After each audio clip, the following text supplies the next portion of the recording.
E hoje nós vamos falar de cuidando de quem cuida. A Isaura foi quem propôs, a Isaura da Psicologia, esse tema. E eu comecei, para ser sincero, me interessei muito, doutor Eugênio, que já vai ser apresentado, quando eu soube um pouquinho da sua história. Ela me falou, olha, ele era um médico, cardiologista, atuava lá em Teresópolis, era professor da faculdade, e resolveu trocar de lado, no seguinte sentido, ele foi fazer psicologia.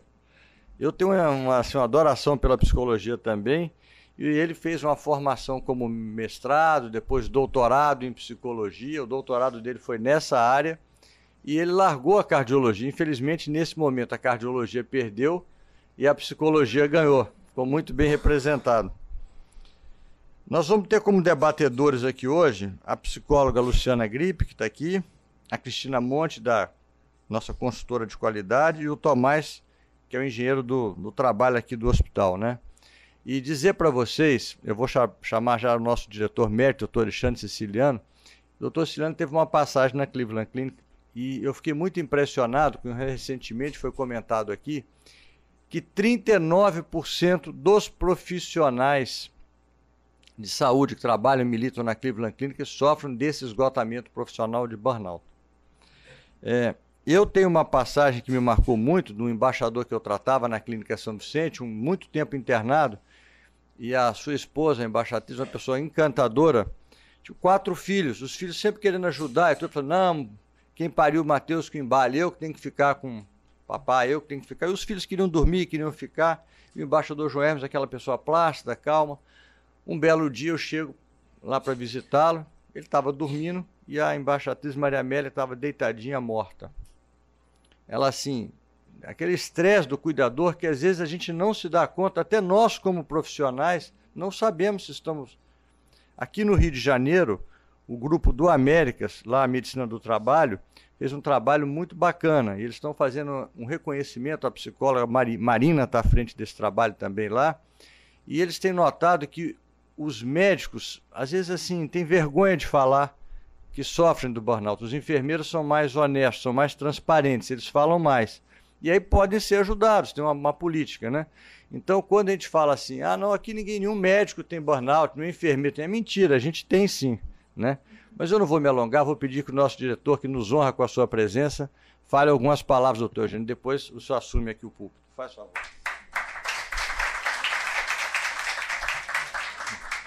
Bom dia a todos, obrigado, Cláudio.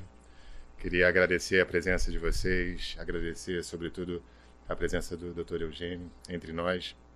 É uma satisfação enorme poder estar falando pela primeira vez aqui como diretor médico. Eu sou cirurgião cardíaco, trabalho na mais alta complexidade da cirurgia cardíaca, com pacientes com insuficiência cardíaca avançada e refratária, que precisam eventualmente de transplante cardíaco, ventrículo artificial.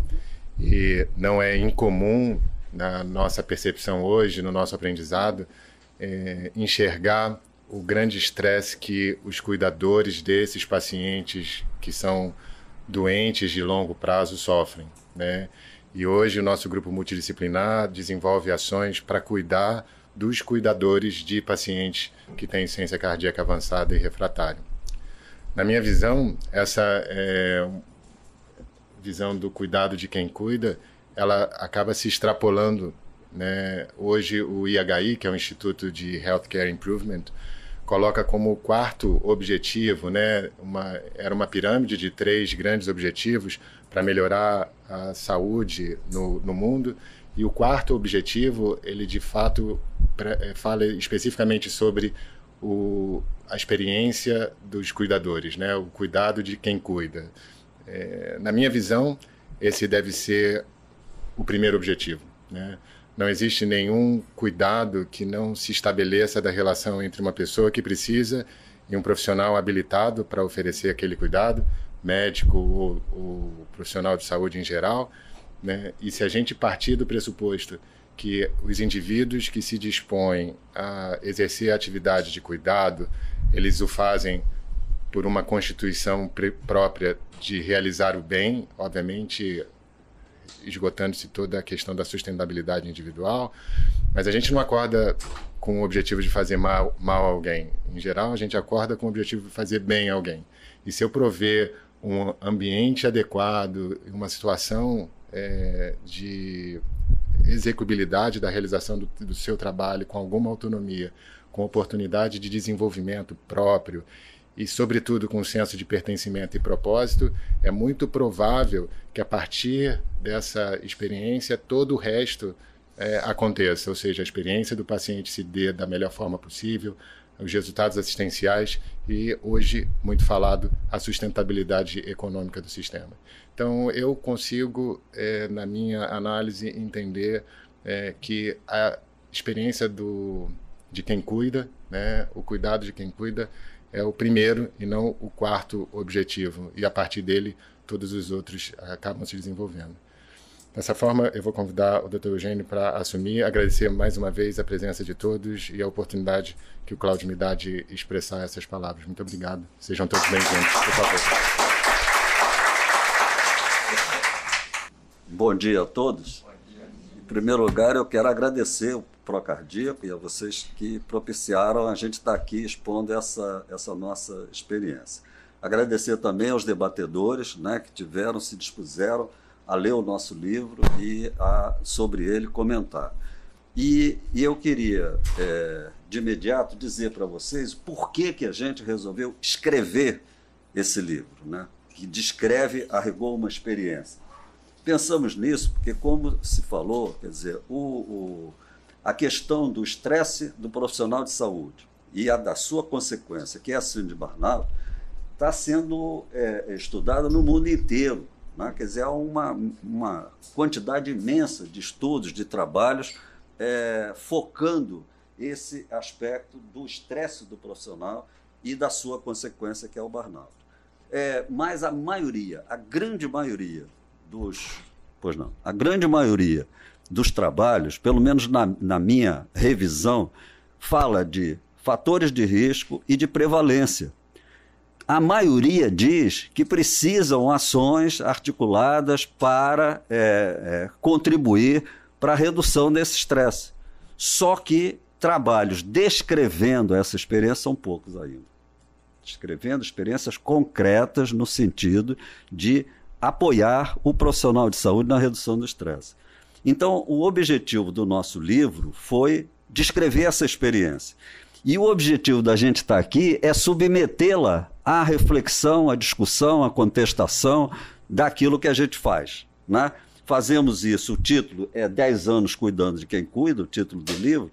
Na verdade, a gente está trabalhando há 13 anos, a gente começou em 2006, no Hospital das Clínicas da Faculdade de Medicina de Teresópolis, onde nós militamos, né? Então, esse trabalho tem mais de 10 anos e o que nós queremos é que ele seja discutido, né? Que nós possamos, de algum modo, ampliar a compreensão e a experiência concreta do que pode ser feito para reduzir a tensão do profissional de saúde. Ok? Eu vou fazer uma exposição, estava comentando, o mais rápido possível. Vou passar batido na temática só para apresentar a vocês a experiência e depois o que vai ser rico vai ser o debate. A gente trocar ideias, pensar alto sobre essa questão que nos atinge a todos, somos profissionais de saúde, né? Nos atinge a todos, mas que muitas vezes, como diz o Alexandre, a gente mesmo não se dá conta de que nível de estresse a gente está vivenciando e muito menos dos recursos que nós estamos utilizando para lidar com esse estresse, ok? Então, eu vou começar. Qual é o objetivo do programa? É prevenir e enfrentar, portanto, o aspecto maior nosso é o preventivo. A minha tese de doutorado, que se chamou Quem Cuida do Cuidador, tinha como escopo a prevenção do burnout. Na ocasião, eu estava escrevendo a tese e recebi uma publicação de Barcelona, do Conselho Médico de Barcelona, que tinha implantado um programa de atenção ao médico enfermo. E eu cá comigo, eu não quero isso, eu quero evitar que ele fique doente, né? Embora, muitas vezes, ele adoece mesmo. Então, prevenir e enfrentar o estresse laboral, estimulando os profissionais a identificar os fatores geradores de tensão, né? Nem sempre a gente os identifica no no cotidiano, na pressão do dia a dia, a gente não se dá conta do nível que a gente está de estresse, e os modos como lidam com eles, porque tem modos melhores e modos piores, né? Buscando nos próprios companheiros, isso aí foi a minha tese, nem sempre, na maioria das vezes, a gente não está conseguindo ainda fazer isso, buscando nos próprios companheiros o apoio necessário ao seu enfrentamento. Depois a gente desdobra essa ideia. A estratégia principal utilizada foi oferecer espaços de reflexão aos funcionários do hospital, e aqui nós colocamos aos funcionários de uma maneira geral. Ou seja, nós abrimos esse espaço para os profissionais de saúde e os administrativos, partindo do princípio que os funcionários administrativos, de alguma forma, recebem por tabela a relação que a gente tem com o sofrimento, com a morte, enfim, dos pacientes.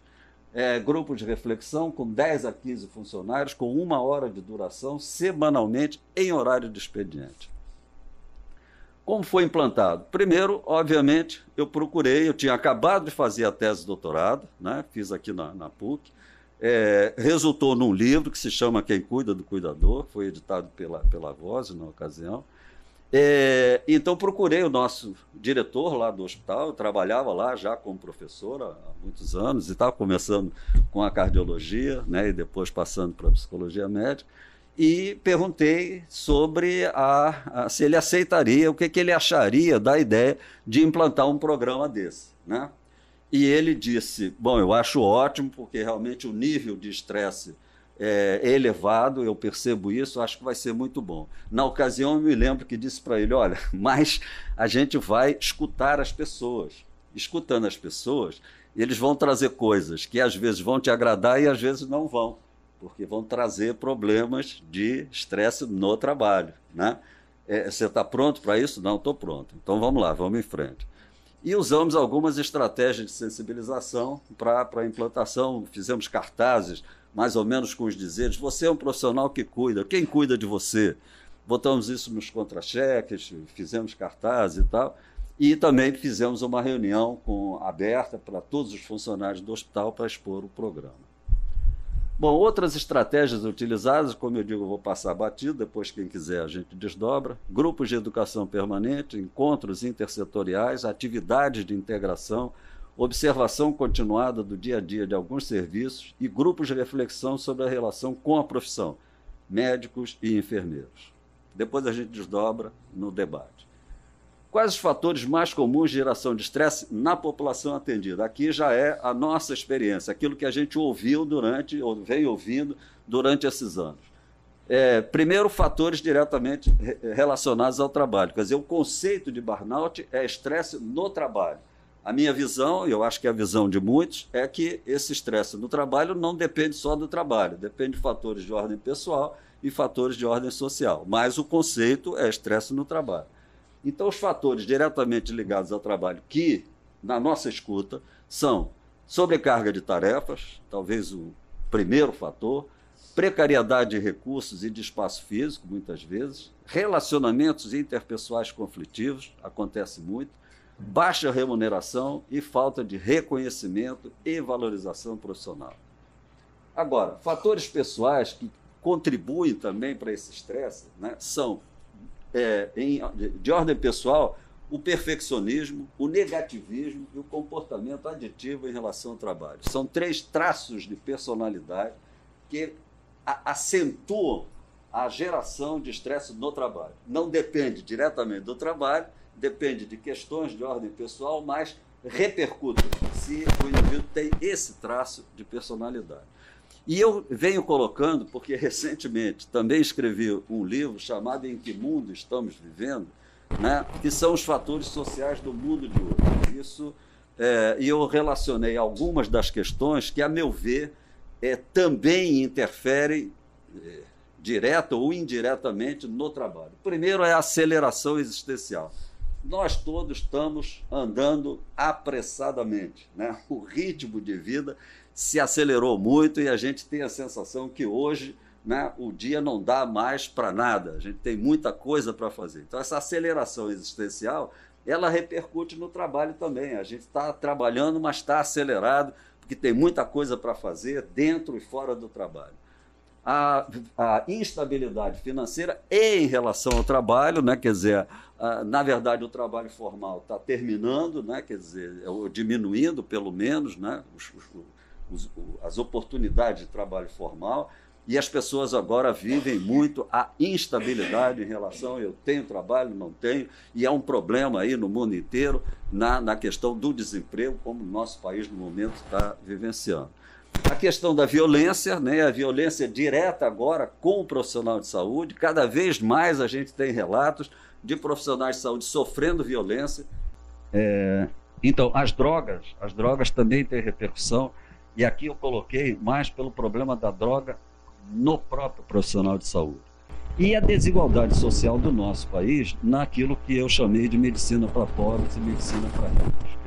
Isso também gera o estresse no profissional que conhece, que sabe. Ele poderia, enfim, ter um tratamento melhor. A gente sabe disso, e muitas vezes quando a gente está no serviço público, aí eu estou falando sem dúvida para aqueles que trabalham no serviço público, a gente não tem o remédio, leva 6 meses para acessar uma consulta, precisa de cirurgia, mas tem que esperar não sei quanto tempo, e isso gera estresse. Bom, quais os desafios enfrentados na nossa experiência? Eu coloquei aqui os 3 que nos parecem os maiores.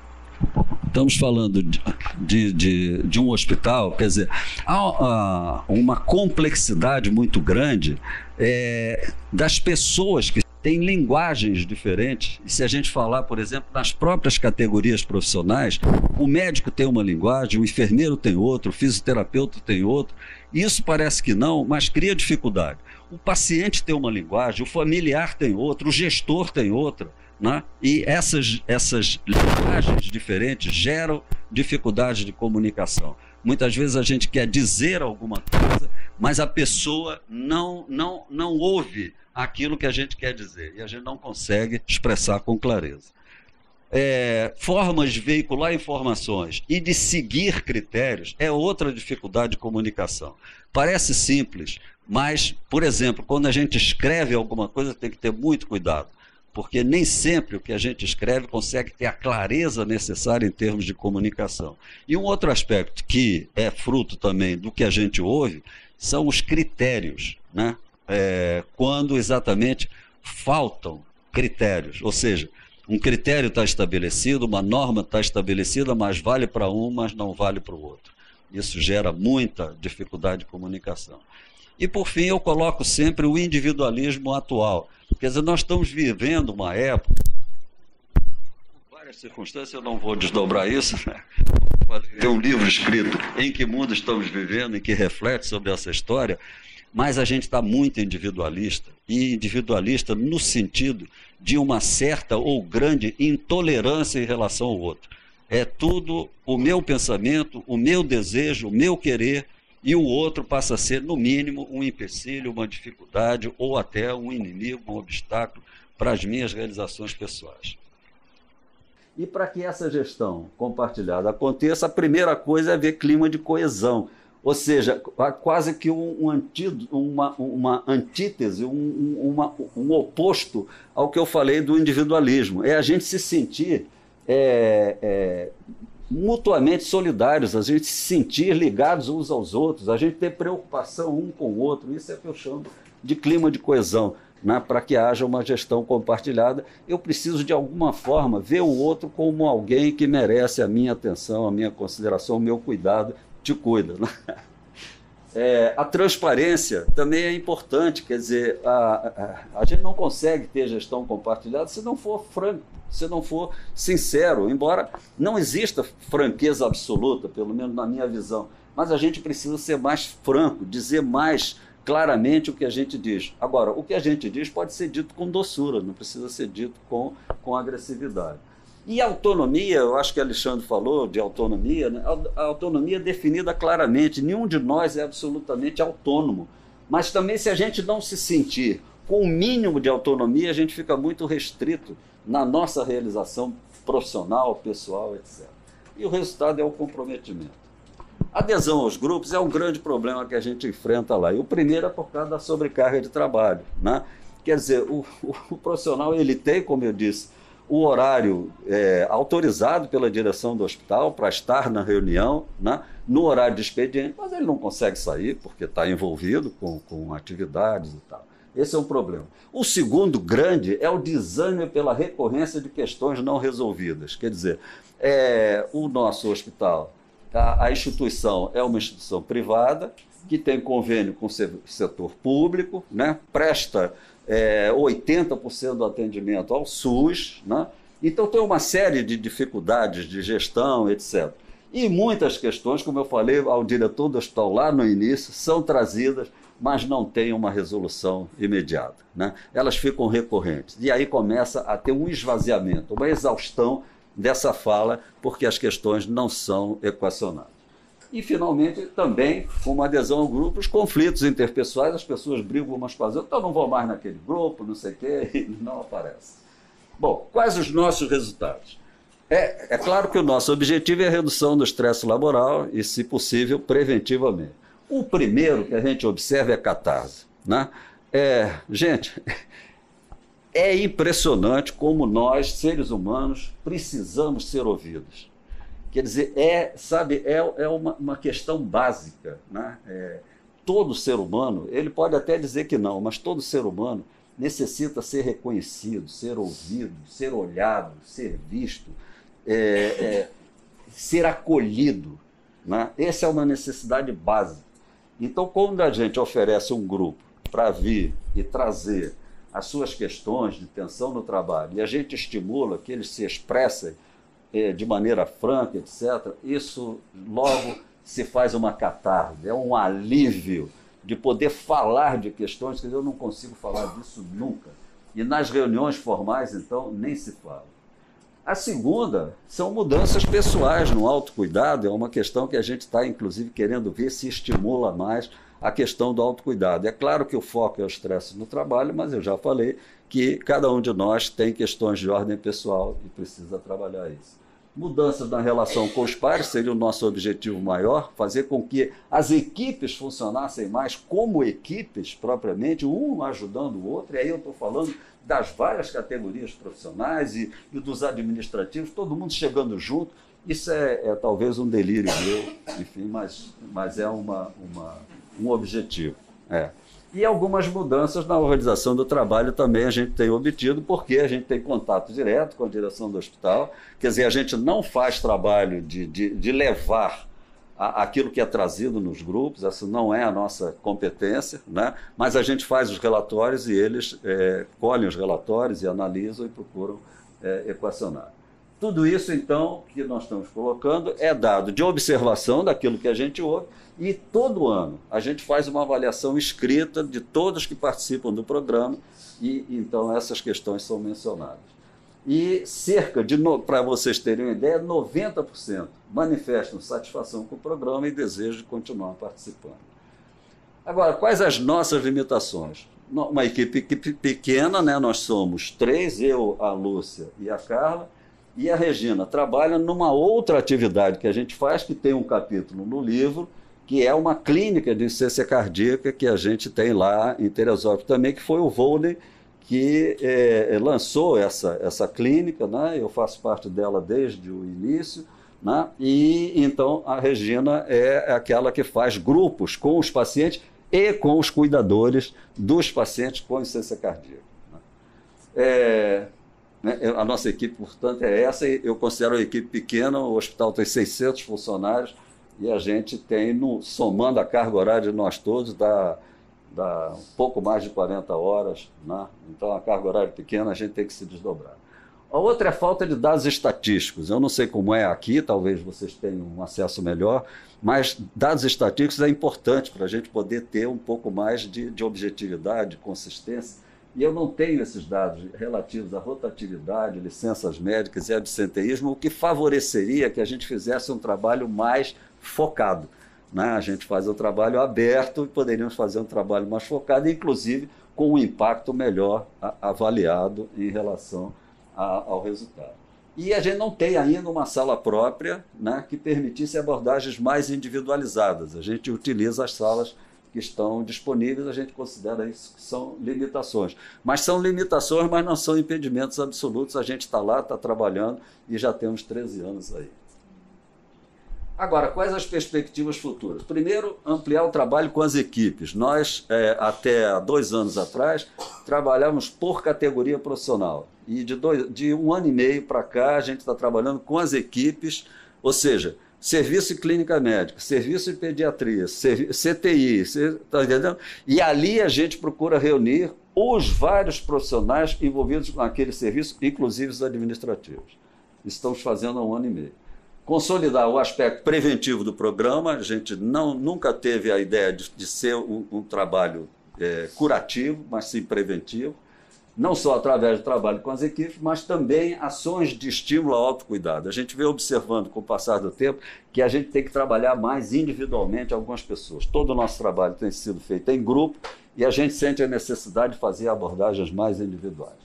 Estender o programa para os estudantes de medicina e enfermagem, cujo o nível de burnout também está acentuado, ou pelo menos de estresse, enquanto estudantes de medicina e enfermagem estão com níveis elevados, né? Os próprios estudantes estão demonstrando isso. Há muita questão de saúde mental, principalmente entre os estudantes, e a gente tem lá a faculdade, tanto de medicina quanto de enfermagem, estamos querendo estender para os estudantes. E também para os docentes desses cursos, porque professores é outra categoria que está muito comprometida com o burnout. A relevância desse trabalho é como eu falei no início, quer dizer, a maioria dos trabalhos sobre burnout aborda a prevalência e os fatores de risco, mas poucos são os trabalhos que descrevem experiências concretas de apoio aos profissionais. Eu me lembro que quando eu coordenei um programa de atendimento a hipertensos pelo SUS, num dado momento eu publiquei essa experiência numa revista, né? E depois, indo ao Nordeste, se não me engano, acho que é Sergipe. Aí um colega que estava lá assistindo disse, olha, eu implantei o programa seguindo o teu relato, né? Porque eu descrevia como é que a gente fazia o programa, como era a organização, etc. e tal. Então, eu implantei conforme o teu relato. A descrição que a gente fez não é para que se implantem programas igualzinhos ao nosso, mas é para que eles sejam confrontados, para que eles sejam refletidos, como eu disse. E eu gostaria, então, daqui para diante, que a gente fizesse o debate. Tá bom? Muito obrigado a todos.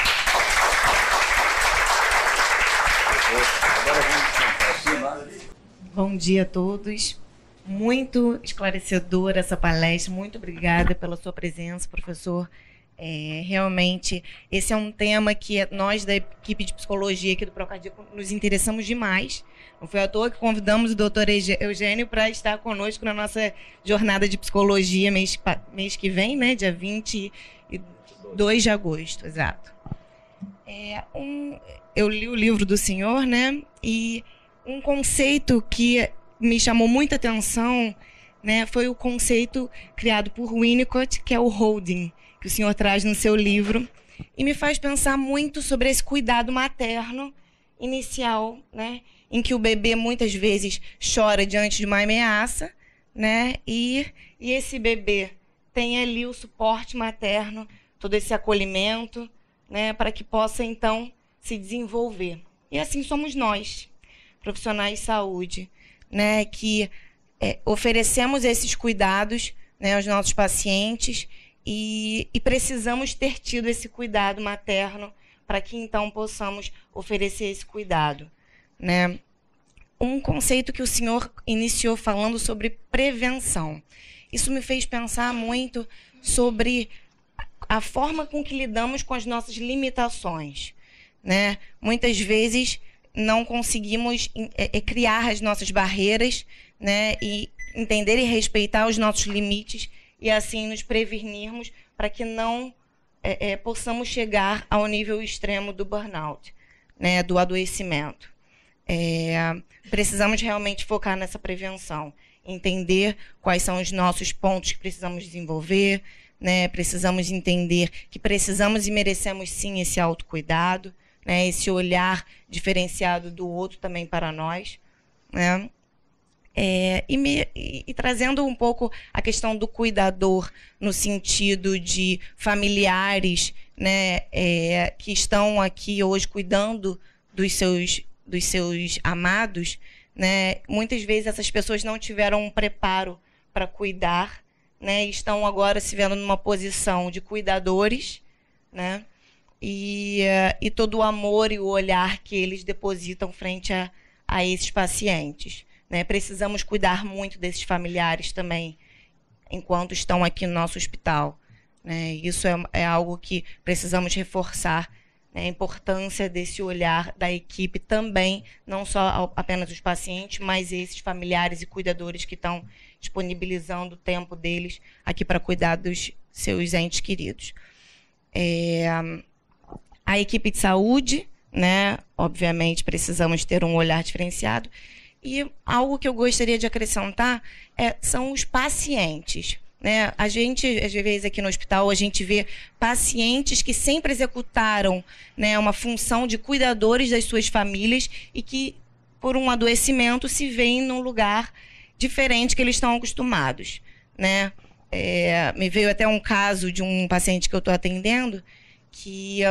sempre ele se descreve como o cuidador da família, como o cerne principal daquela família, e hoje se questiona quanto a essa função. Né? Por estar hospitalizado, é como se tivesse uma desvalia, né? Uma perda realmente de um valor dessa função que ele sempre executou dentro da família.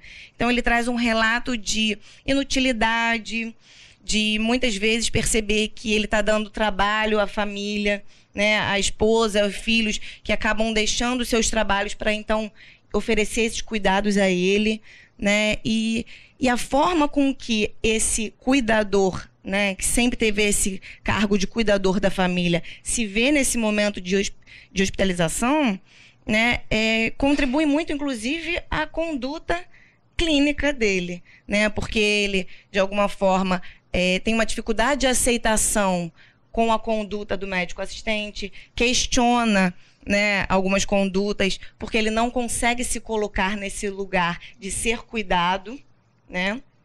E realmente tem trilhões de consequências, adoecimento psíquico, né? Porque ele não consegue, ele se coloca num patamar de vulnerabilidade, ele não consegue entender que realmente ele tem também seus limites e precisa também estar nesse lugar de ser cuidado, né? Então, é um trabalho que precisamos desenvolver junto a esse paciente para que essas questões psíquicas sejam trabalhadas e desenvolvidas para que, então, ele consiga aceitar esses cuidados. Né? E agradecer imensamente, né, essa aula, realmente, que nós precisamos sempre ouvir sobre esse cuidado, porque toca muito no nosso íntimo, né? Nós que somos cuidadores, realmente, essa frase de quem cuida de você, eu acho que faz todo sentido para nós, né? Porque precisamos, sim, entender que precisamos muito desse cuidado. Muito obrigada. Bom, a Luciana traz duas questões que eu vou desenvolver um pouquinho. Primeiro, o conceito de holding, né? Quer dizer, esse conceito me parece extremamente importante para a gente compreender o nosso ato como profissional de saúde. Quer dizer, se nós nos remetermos lá para trás, para quando nós éramos bebês, né? Certamente teve alguém que cuidou de nós. Porque se não tivesse quem nos cuidasse, a gente não estaria aqui como humanos. Né? Então, há uma relação que é primordial no ser humano, que é a relação do cuidado. O cuidado é fundamental para a estruturação da nossa personalidade. E nós precisamos ter noção disso, porque isso está lá nas nossas células, está lá dentro de nós, essa necessidade fundante do ser humano, o cuidado. E como diz o Winnicott, um bebê isolado não existe. O que é que ele quer dizer com isso? Quer dizer que para o bebê sobreviver precisa ter alguém que cuide dele. Então precisa haver uma dupla, uma reciprocidade, uma troca em que um indivíduo está no momento, no lugar de objeto a ser cuidado, e outro indivíduo está no lugar de objeto que cuida, de ser que cuida, que se dispõe a cuidar. Ora, se nós entendermos que isso é fundante, né, nós vamos perceber o nosso trabalho como profissionais de saúde. Porque na condição de profissionais de saúde, o nosso paciente é aquele objeto a ser cuidado e nós somos aquele que temos o desejo de cuidar, como acho que a Alexandre também falou aqui. Quer dizer, o profissional de saúde, o que o motiva é o desejo de cuidar. Então esse desejo de cuidar está aí dentro da gente, como eu digo, nas células da gente, é só botar ele para fora. E o paciente está naquela condição de bebê, naquela condição de alguém que está desprovido de recursos suficientes e necessários para ele poder adquirir a sua autonomia, né? Então, se nós entendermos isso, nós percebemos a dinâmica do cuidado. E aí eu quero fazer o vínculo com o que você falou do paciente. A gente tem muito essa experiência na clínica com pacientes com insuficiência cardíaca. Eram pessoas até então saudáveis, dispostas, com vida útil, trabalhando, etc., e de repente tem uma falência cardíaca e não conseguem mais manter as suas atividades. Essa pessoa sai de um indivíduo que se sente autônomo, independente, né, portanto, capaz de suprir as suas próprias necessidades, para um indivíduo que precisa do outro. Isso é um choque muito grande e talvez muito grande na nossa sociedade, que estimula muito o sucesso, a realização, a competição, a luta, etc., né? E de repente esse indivíduo se sente um derrotado, né? Ele está derrotado, né? Como se a doença fosse uma derrota, né? Portanto, ele tem muita dificuldade de aceitar a sua condição de objeto a ser cuidado. Ele tem muita dificuldade de aceitar isso. E ele reage em relação a essa situação. É muito difícil, eu não vou me alongar muito, na dinâmica. A gente precisa trabalhar o paciente, trabalhar o cuidador, seja ele o cuidador profissional, seja ele o familiar, para encontrar um meio termo aí na relação. Não vou me aprofundar nisso agora, mas queria frisar esse aspecto. E aí eu quero fazer uma ligação com os médicos, certamente, né? Nós estamos aqui com médicos também e com enfermeiros. O médico, talvez, ainda mais um cirurgião, né? Ele tem, no imaginário dele e dos pacientes, a condição de recuperar, de salvar aquele indivíduo, recuperar a sua saúde. Ele tem que intervir no sentido de que aquele indivíduo tem que voltar a ser um indivíduo saudável. Isso está no imaginário do médico, está no imaginário do paciente. Então fica muito difícil ao médico abrir mão desse imaginário que o remete para uma posição de idealização. Quer dizer, então a gente, como um mecanismo de defesa, a gente passa a dizer para nós que nós somos invulneráveis, nós somos aquele que somos capazes de enfrentar e superar a morte. E aí, então, a gente acaba perdendo a noção do limite, a noção de que somos humanos também e que precisamos, eventualmente ou muitas vezes, nos colocar no lugar de objeto a ser cuidado. Né? Aquele lugar que é difícil a gente se colocar, mas nós precisamos ter esse reconhecimento. A enfermagem é muito mais sensível a isso, e nenhum demérito para médicos, né? Mas eu estou trazendo aquilo que eu observo. Eu sou um médico também, né? E eu acho que a gente vive essa situação muito premida pelo imaginário que se faz social em relação a nós. Nós não podemos... Imaginem um médico no consultório de um outro colega para ser atendido, vem um paciente e diz: o que o senhor está fazendo aqui? Né? O próprio paciente acha estranho que o médico esteja num consultório esperando para ser atendido, não é verdade? Então seriam essas considerações.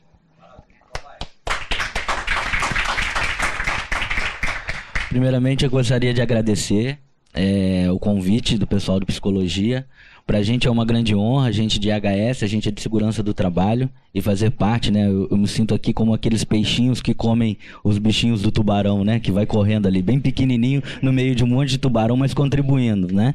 Então, queria muito agradecer a participação e a oportunidade de absorver esse conteúdo, tá? Eu li um pouquinho sobre o trabalho, eu li o livro todo sobre o trabalho e trouxe pra gente muito insight, né? Do que a gente precisa ter como caminho, né? A gente viu muita estratégia, uma estratégia bem montada para a gente poder iniciar um projeto e um projeto de sucesso. Por ser engenheiro, me desculpa, né, os da área de saúde, a gente acaba sendo um pouco cartesiano, né, ou muito cartesiano, e toda hora me remetia a números, né, será que quantos % tá nessa parcela, para que a gente pudesse realmente fazer uma dedicação mais especial para que a gente conseguisse resultados diferentes, né? Então, uma das coisas que me chamaram muita atenção, e eu gostaria depois até de um pouco mais de comentário, qual é a parcela dessas pessoas que não participam por conta de acreditar que não precisa do cuidado, né? Então tem sim a questão do trabalho, que não consegue, mas o que às vezes a gente vê muito é que a pessoa consegue, tem disponibilidade, tem uma organização propiciando isso para o colaborador, e mesmo assim ele prefere não participar por algum motivo, né? Então essa parcela que eu acho que ela precisa ser atingida com mais, né, ímpeto, né, com mais força. Então eu gostaria de depois um pouquinho mais sobre essa informação. E assim, a gente da área de prevenção, a gente previne acidente do trabalho, e eu trabalhando na área de saúde tem um pouquinho tempo, tem 10 meses que eu estou na área de saúde, eu venho de 15 anos da área de petróleo. Sempre brinquei, né, que estou muito diferente de ferro, ferrugem, e aqui, né, com o pessoal, então assim, aqui realmente são pessoas, né, então é muito diferente para mim. Enferrujam, é verdade. Uma ferrugem que a gente não consegue enxergar com tanta facilidade, mas enfim, o que eu sempre bati naquela área, e aqui eu vejo que também é uma coisa notória, é essa preocupação e essa permissão de ser cuidado. Para mim, em todo espelho deveria estar escrito assim uma frase, né? Essa é a pessoa que cuida de você, né? Então, a gente tem essa preocupação muito de cuidar do próximo. E aí eu trouxe um exemplo na CIPAT que a gente fez do nascimento do meu filho, e eu perguntei para uma enfermeira, eu ainda não estava aqui no ramo, e eu falei assim, cara, o que te leva a essa dedicação, né, com meu filho? Não consigo entender, você não tem nenhum carinho diferente, né? Eu tenho um amor incondicional, mas você nem o conhece. Ela falou assim, meu filho, aqui a gente vê tanto sofrimento, se a gente não ceder esse carinho, né, como é que vai ser daqui para frente? Então, e aí eu fiquei pensando, e o cuidado contigo, né? Você realmente tem essa preocupação. Então, o que eu vejo muito na área de prevenção de acidente do trabalho é que as pessoas até têm condição de cuidar do próximo. Se a gente orientar, se a gente fomentar, a gente consegue fazer com que as pessoas olhem um pouco mais para as outras pessoas. Mas o próprio cuidado, eu acho que é o maior desafio, sabe? Eu vejo isso como o maior desafio da pessoa aceitar ser cuidada. Então, assim, eu sou um prevencionista, engenheiro de segurança, e chego, faço uma abordagem natural. Quando sou abordado, me incomodo. Enquanto ser humano, né? Então, assim, o que a gente consegue, dentro de um estudo, entender o porquê que isso acontece, né? Por que a gente, quando a gente vai ser cuidado, mesmo a gente profissional que cuida da pessoa, porque quando a gente é abordado, a gente se incomoda, a gente não aceita. Então, se eu abordar qualquer pessoa passando no celular e digitando, ela vai me dar N justificativas ali naquele momento. Não, porque aqui, porque agora, não, né? Ela vai me dar N justificativa e impede de sentir, de se permitir, né, aquele cuidado que a gente está fazendo naquele momento. Então, entender um pouquinho mais sobre o que acontece, né? E com relação às coisas da vida, né? Hoje a gente vive um momento do coach, né? Todo mundo tem um coach, fala do coach, né? E não tem que ter um coach. Então, assim, pra você ter uma ideia, eu brinco muito com o meu time, tem um coach financeiro, que é o Thiago Negro, que ele tá fazendo uma live no Instagram de 60 mil pessoas vendo ele 5 horas da manhã. Aí, o Flamengo não tá levando 60 mil pessoas pro estádio, né? Então, assim, o cara é um fenômeno. E a gente vê essa mobilização da sociedade atrás de um coach e que eu quero saber o meu propósito, eu quero saber, enfim. E a gente deixa de sentir a caminhada, né? A gente fica buscando aquele propósito e a gente deixa de sentir a caminhada. E eu vi um pouco sobre isso também, desse estresse, dessa coisa muito rápida da vida acontecendo e a gente deixando ser levado pela vida, né?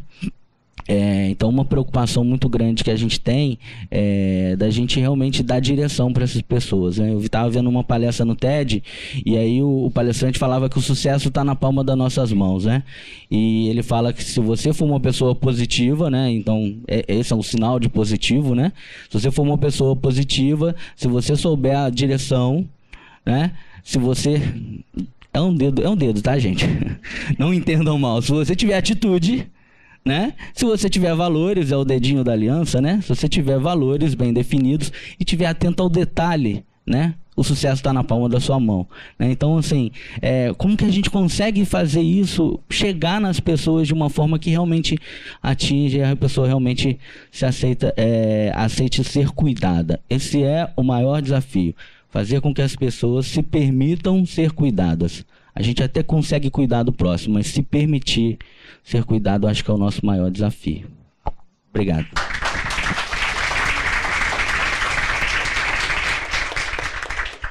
Tomás, duas coisas. A questão dos números, eu concordo plenamente com você e coloquei aqui que os números nos ajudariam muito, né?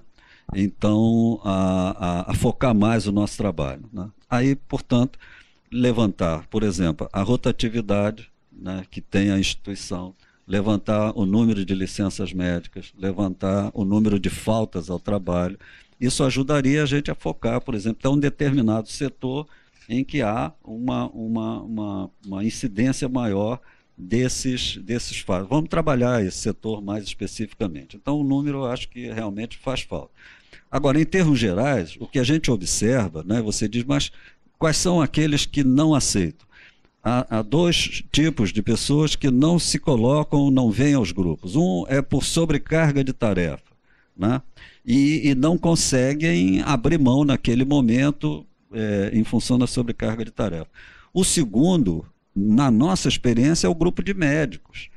Porque a gente oferece esses grupos a todos os profissionais, inclusive os administrativos. Os administrativos aderem. A enfermagem é o grupo mais antigo que a gente tem. Nós estamos lá desde 2006 até hoje, a gente trabalha com enfermeiros. A ideia inicial era fazer só um semestre e passar para outro grupo. E os enfermeiros, não, a gente quer continuar. E até hoje a gente trabalha com os enfermeiros, que aderem. Os administrativos aderem. Os médicos, a gente, para conseguir fazer reunião com os médicos, teve uma intervenção quase que direta da direção do hospital. Trabalhamos as chefias médicas, de alguma forma,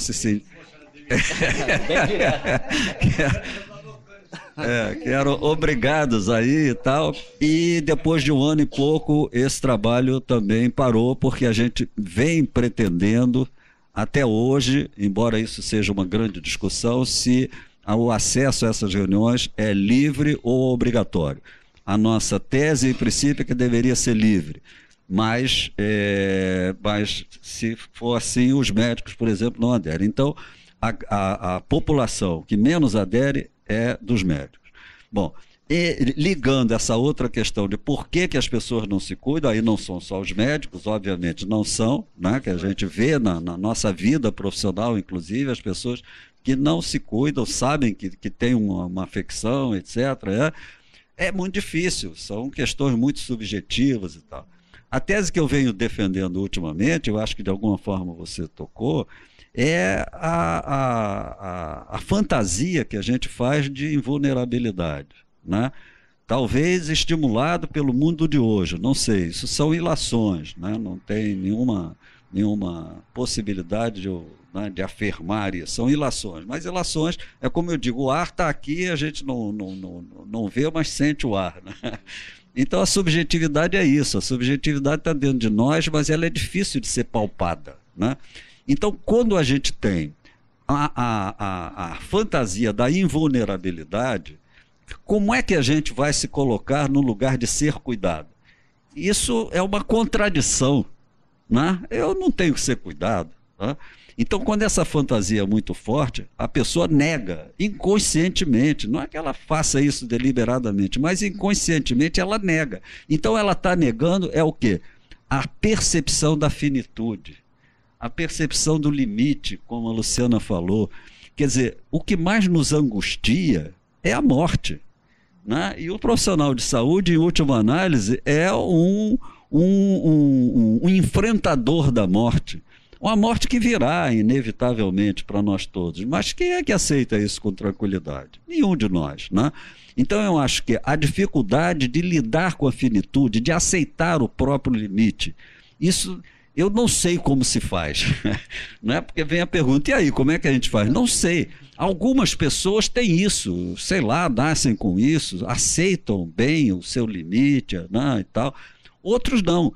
O que se pode fazer, penso eu, é refletir, é pensar sobre isso, sabe, a gente tentar se dizer, olha, tá bem, mas... Aliás, o Niemeyer, né, viveu 103 anos, ou 104 anos, e eu assisti uma entrevista dele, né, em que ele disse algumas coisas interessantes, né?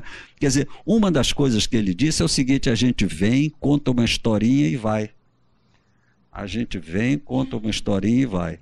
Quer dizer, na verdade, a gente está aqui contando uma historinha e depois a gente vai. Mas isso é duro de você aceitar isso, é duro de você... Está entendendo? Então, eu acho que a maior dificuldade que a gente tem para se cuidar é essa invulnerabilidade.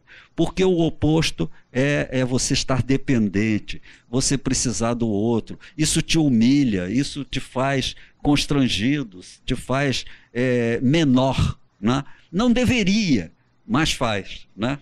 Não deveria, mas faz. O Winnicott, voltando a ele fala na questão da reciprocidade, né? Quer dizer, para que realmente o cuidado aconteça, é preciso que o objeto a ser cuidado receba esse cuidado.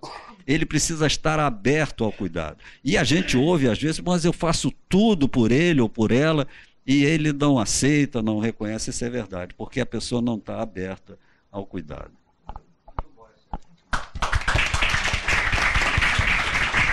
Acrescentando um mínimo detalhe, né? Eu acho que quando a gente só consegue, eu acho que uma boa fórmula é a gente experienciar esse cuidado. Porque quando a gente experiencia esse cuidado, aí a gente sente esse prazer maravilhoso que é receber esse cuidado.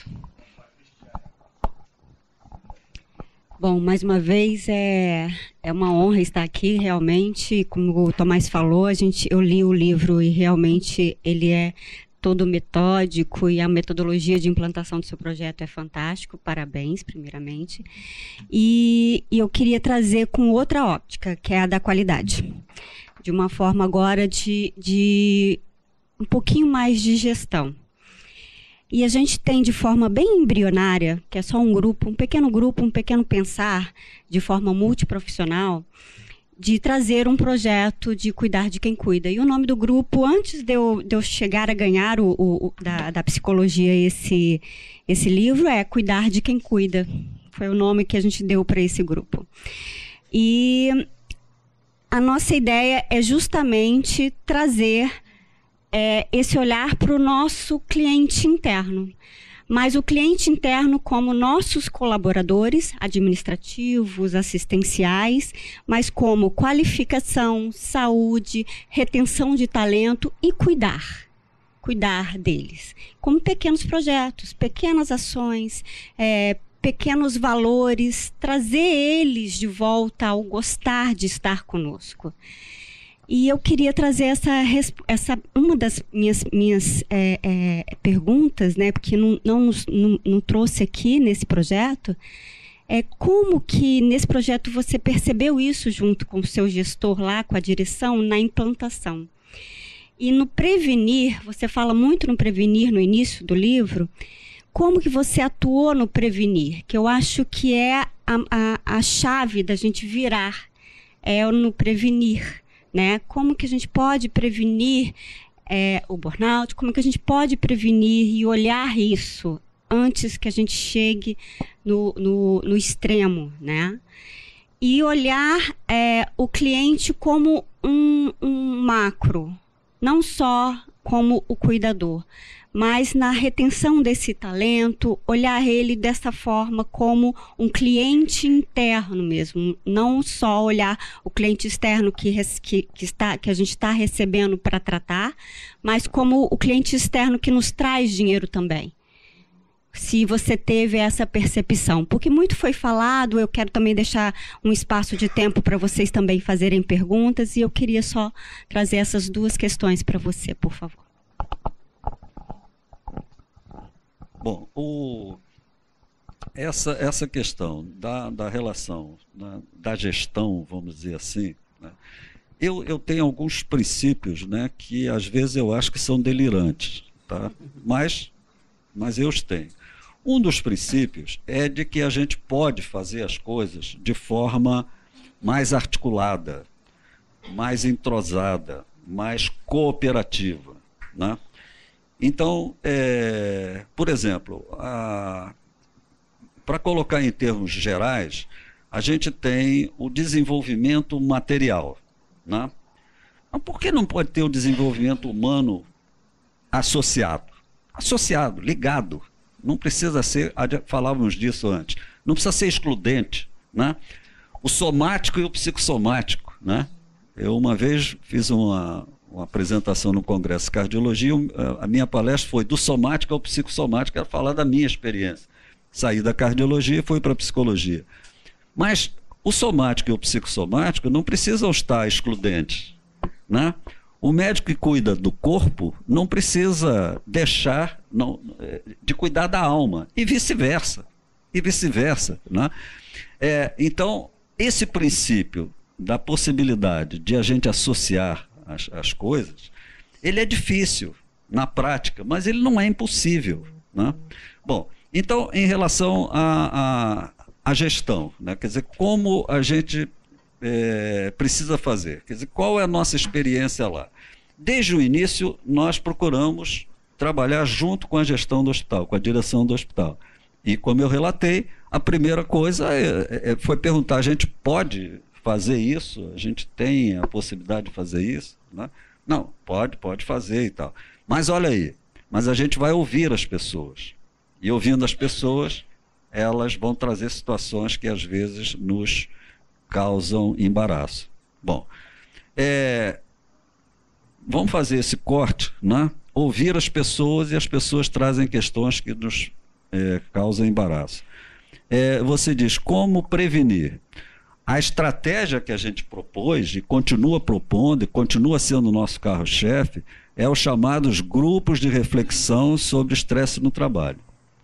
Então, a gente propõe que uma vez por semana, durante 1 hora, no horário de expediente, portanto, uma atividade voltada para o trabalho, as pessoas sentem num clima de reflexão e falem o mais livremente possível sobre a sua vivência no seu trabalho. Então, vai falar de quê? Vai falar do que o satisfaz no trabalho e do que o angustia no trabalho. Tá certo? Essa a gente continua acreditando que é a melhor maneira de prevenir. É fazer com que as pessoas reflitam sobre o seu dia a dia. Isso é fácil de dizer, mais difícil de fazer, né?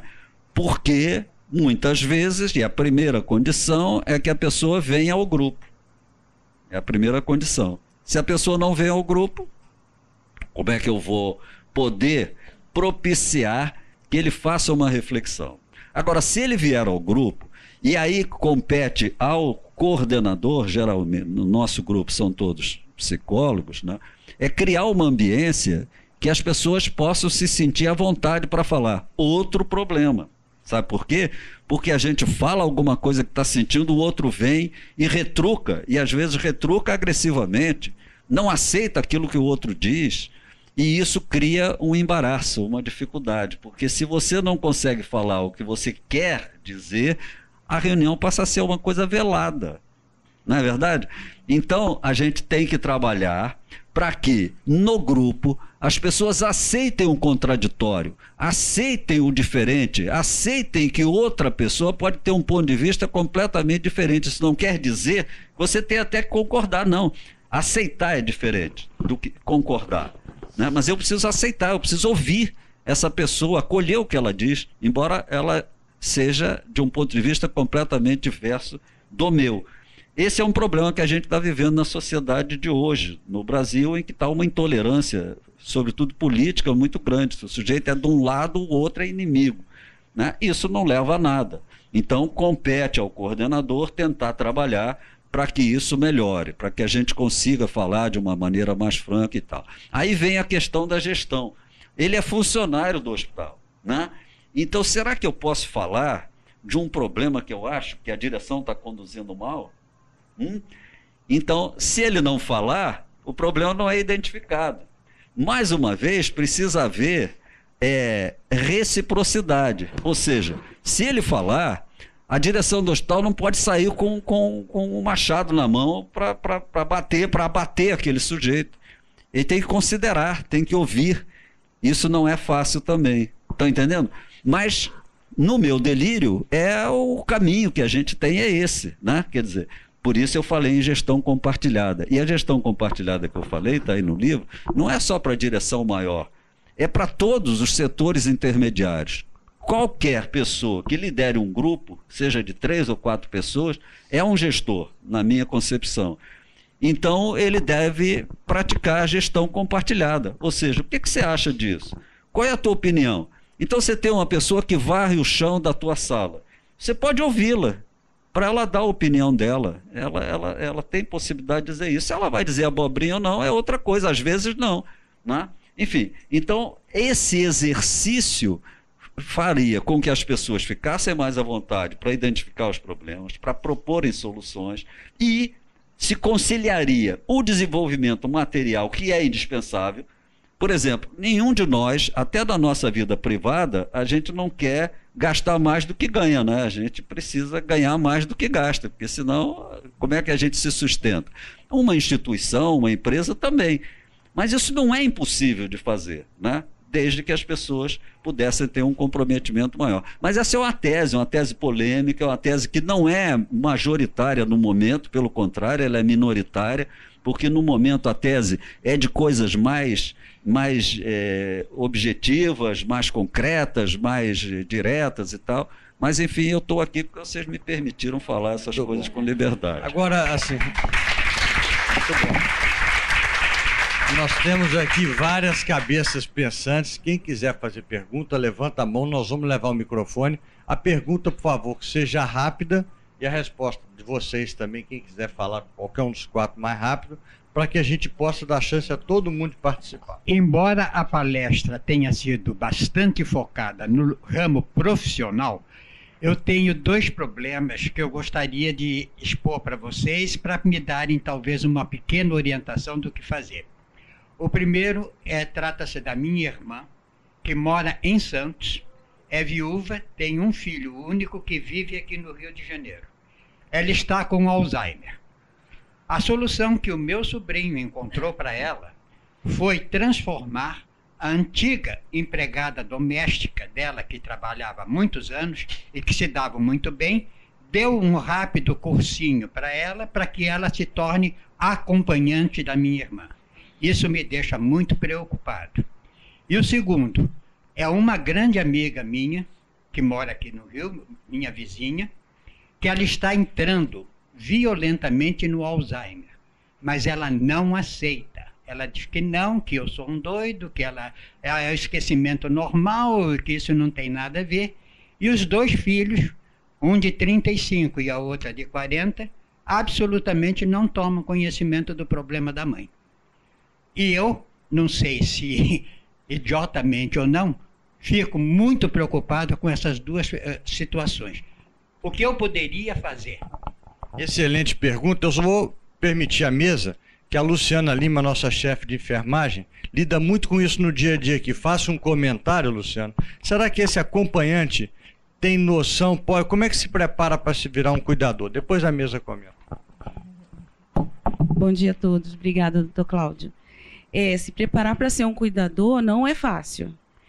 No ano passado, a gente teve aqui essa preocupação porque a gente percebia que aquela pessoa que está do lado na casa o tempo todo, ela até é indicada como cuidador. E quando chegava aqui, a gente via que a gente tinha muitos gaps, né? E nós fizemos isso no ano passado. A gente buscou alguns desses cuidadores, trouxe para junto da gente e tentou trazer todos para a primeira página, com noções de higiene mesmo, de higienização das mãos, do próprio cuidado em si. Eu não sei qual foi o curso que a moça fez, né? Às vezes um curso prepara de verdade. Agora, ela tem uma coisa que é importante, que eu percebi na fala dele. Ela já está há muitos anos com essa pessoa. Conhecer o outro é o primeiro passo de você ser um bom cuidador. E gostar de cuidar. Cuidar não é fácil, como disse a minha xará. Você tem, né, cuidar, você tem que estar preparado para. E ser cuidado, então... você está entregue ao cuidado do outro. Você está entregue às coisas que você fazia no dia a dia... da sua atividade de vida diária ser aí então ajudado ou de fato realizado por outra pessoa. Todos os dias a gente vê isso aqui. A gente tem o nosso cuidador que está entre nós, que é formado por nós, e tem o cuidador que a família traz. É difícil, mas não é impossível. Bom, há um aspecto aí que eu considero fundamental, mesmo nesse caso e em todos os outros, que é o desejo de cuidar, né? Se houver o desejo de cuidar, isso já é um grande passo, porque a pessoa que tem o desejo de cuidar, ela se empenha, e a gente vê isso nas mães. As mães, não, a rigor, não fazem curso para serem mães, né? Mas têm o desejo de cuidar e cuidam muito bem. Então, eu acho que esse desejo é fundamental. Agora, aqui no hospital, eu me lembro de um grupo que eu fiz com cuidadores que eu chamo informais, né? Era um grupo de reflexão aberto e tal. E uma das pessoas que participou desse grupo, ele disse que acompanhou a mãe que teve um AVC no hospital. E que depois, e já ali no hospital, já começou a demandar alguns cuidados e tal, e que ela sentia, então, necessidade de orientação. Então, ela propunha que a gente implantasse no hospital um grupo que pudesse apoiar os familiares que estivessem cuidando das pessoas, com orientações como você colocou e tal. Então, essa é uma ideia que a gente não praticou, porque a nossa equipe é pequena, mas que é interessante. Quer dizer, a gente precisa voltar mais a atenção para o familiar, né? E perceber que esse familiar, se for orientado, ele vai cuidar melhor do paciente que está lá e tal. Perfeito. E vai nos ajudar. Claro, fica à vontade. Rapidamente, assim, eu vejo assim, que na verdade pode ser até mais o objetivo é simplificar, como ele coloca, né? É simplificar, né? Eu vejo assim 2 pontos, né, de soluções, né? Um que seria, vamos supor, um grupo de nutricionistas, que no caso sou eu, ou de médicos. Existe uma coisa bem básica que acontecia na escola da minha filha, que eram as assembleias, né? Eram salas de 20 alunos, 25. A gente sabe os problemas das crianças, mas que eu via que uma vez por mês ou a cada 15 dias tinha uma assembleia entre eles. Igual assim, quando ele falou dos conflitos. Vamos ver, os conflitos eles ocorrem, né? Nós somos diferentes, né? Uhum. Então eu vejo assim, na verdade, para que eu vejo, é uma visão que eu estou tentando passar, para que você faça uma equipe forte, você primeiro tem que ter uma equipe coesa desde as bases, né? Essa é uma ideia que eu estou colocando. E a outra, finalmente, é a questão da multidisciplinariedade, que eu acho que isso, lá em Curitiba, onde eu fazia os estágios, no Cruz Vermelha, por exemplo, tinha a equipe do médico, pegava casos de pacientes diversos, né? E aí, então, uma vez por semana a gente se reunia e eu achava que aquilo crescia. Então, assim, primeiro você está cuidando da tua equipe individualmente, depois dela de uma maneira coesa. E qual que é o objetivo? O objetivo é claro que a gente consiga, Perfeito. Sozinho a gente não consegue dar conta, né? Mas que quando você está com uma equipe coesa, você tem uma outra estrutura para encarar as adversidades, né? E aí que as coisas, é claro, como ele falou, é um ideal, né? Que a gente não sabe, que, né, é difícil alcançar. Mas eu estou colocando assim só... A importância da equipe. É, isso aí. E eu sugeri a todo mundo que visse o vídeo da Clínica Mayo no Netflix. Começa assim o vídeo, provérbio africano. Se você quer ir rápido, vá sozinho. Se você quer ir longe, vá em grupo. Então o trabalho de equipe é fundamental. Alguém só quer colocar, doutor, a importância do trabalho de equipe? Alguém quer responder? Cristiane, responde aí. Eu acho que para todos os projetos, que tanto a qualidade como os gestores, como a direção, todos os projetos que nós implantamos e que nós optamos por implantar, todos sem exceção, os que dão certo são de forma multiprofissionais. Por quê? Porque são visões, são mundos, são ideias, são coisas que a gente nunca pensou que poderia dar certo. Então, por exemplo, o EHS hoje em dia, ele tem nos ajudado muito porque é uma visão de engenheiro. E eu nunca pensei que eu poderia ter um parceiro tão forte como o EHS perto de mim, com a qualidade e segurança do paciente, com a qualidade e segurança do colaborador. Então, assim, mesmo na minha formação, eu não tinha o EHS perto de mim. Então, a gente tem hoje braços fortes com a multiprofissionalidade. É fantástico. Tomás, quer falar? Eu queria só fazer um comentário, né, que Napoleão Hill, um escritor que fala sobre educação financeira, ele fala uma das coisas do sucesso, ele fala que é a gente formar um mastermind, né, ou seja, um grupo mestre. E aí ele fala que quando a gente junta duas pessoas para discutir alguma coisa, 1 mais 1 não são 2, ali são 3, né, porque você pega o que essa pessoa pensa, o que a outra pensa, e aí sai um novo pensamento dali. Então é muito interessante, quando a gente trabalha em equipe, ela transcende esse trabalho em equipe para sair uma ideia que não é de ninguém ali, né? É realmente de um trabalho em equipe. O burnout foi esse ano a Organização Mundial da Saúde colocou como um fenômeno ligado às doenças do trabalho. No CID-11, que sairá em 2022, o burnout já passa a constar, ter um númerozinho do CID. A segunda coisa é a enfermagem, que é a força motriz, o técnico de enfermagem, quem fica a maior parte do tempo com o paciente. Nós ontem estávamos mostrando isso, Luciana. No Reino Unido, há 8 anos consecutivos, a enfermagem é considerada a profissão mais confiável. E esse ano, nos Estados Unidos, também foi considerada a profissão mais confiável.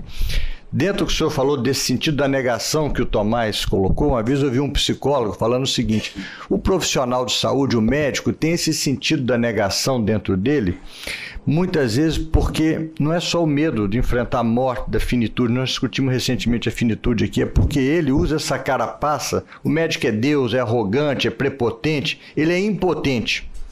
Ele é impotente, porque o doutor Alexandre Siciliano pode ser o melhor cirurgião cardíaco do mundo, mas não pode se operar a si próprio. Um psicólogo não pode se autoanalisar, um dentista não pode se autotratar, um enfermeiro não pode pegar a sua própria veia. Mas eu, como arquiteto, eu posso fazer minha casa. Eu, como contador, posso fazer meu imposto de renda. Eu, como engenheiro, posso projetar. Então, o profissional de saúde, de uma maneira geral, ele às vezes fica com essa imagem de arrogante, de prepotente, mas nós somos, na realidade, impotentes e precisamos muito desse cuidado. E acho que o senhor hoje aqui trouxe uma mensagem, a Cristiane já vem falando sobre isso, a importância da gente começar a plantar uma sementinha aqui no hospital. Nós temos um colega, o Carlos José, que é do INCA, que trabalha conosco na cardio-oncologia. Ele começou um trabalhinho pequeno de mindfulness no INCA para os pacientes. Hoje ele já atende é uma forma de você minimizar o burnout. Hoje ele já atende aos colegas profissionais de saúde, extrapolou do INCA, já foi para a Polícia Militar. Então pode ser que essa vinda do senhor aqui tenha muito mais que o papel de uma simples e uma bela apresentação, mas o senhor talvez tenha plantado uma sementinha nesse hospital. E eu vou pedir à nossa Ana Karenina, que é a chefe das unidades semi-intensivas, que faça o encerramento da sessão, porque ela, como coordena todas essas unidades, ela é essa pessoa que pode também, ela é uma pessoa que tem muito tempo, não tem burnout, a agenda dela é vazia. Ela poderia ser uma pessoa, Ana, vem fazer o encerramento aqui, para implantar uma semente aqui. Bom dia, obrigada a todos pela presença. É um tema bastante relevante que nós temos discutido. Eu queria colocar uma observação, né? A minha percepção é que a sociedade está evoluindo emocionalmente doente. a gente vê esse reflexo na população frágil, que são os adolescentes. Eu nunca vi tanto adolescente usando antipsicótico, tomando ansiolítico como se fosse tic-tac. Eu acho que isso é um reflexo dessa vida acelerada e de uma mudança de valor, de propósito. Né? Acho que do ponto de vista filosófico, a gente, na verdade, se sente pleno quando o nosso propósito inclui o cuidar do outro, a preocupação com o próximo. E hoje a gente está trabalhando muita individualidade, muito o eu, né? Muito próprio. Então eu acho que me surpreende muito quando a gente vê muitas vezes uma dinâmica de um hospital, no dia seguinte vem trabalhar, descobre que um colega suicidou. E você fala, mas ele estava triste? Eu não tinha reparado que ele estava triste. Como nós que lidamos diariamente com o próximo, somos incapazes de notar que um colega estava sequer triste. Né? Então eu acho que ao trabalhar empatia, ao trabalhar esse tipo de valor, a gente abre a oportunidade, na verdade, da pessoa se permitir ser cuidada. Então gostaria de agradecer a presença de todos e que isso seja realmente uma semente que a gente possa frutificar no hospital. Obrigada.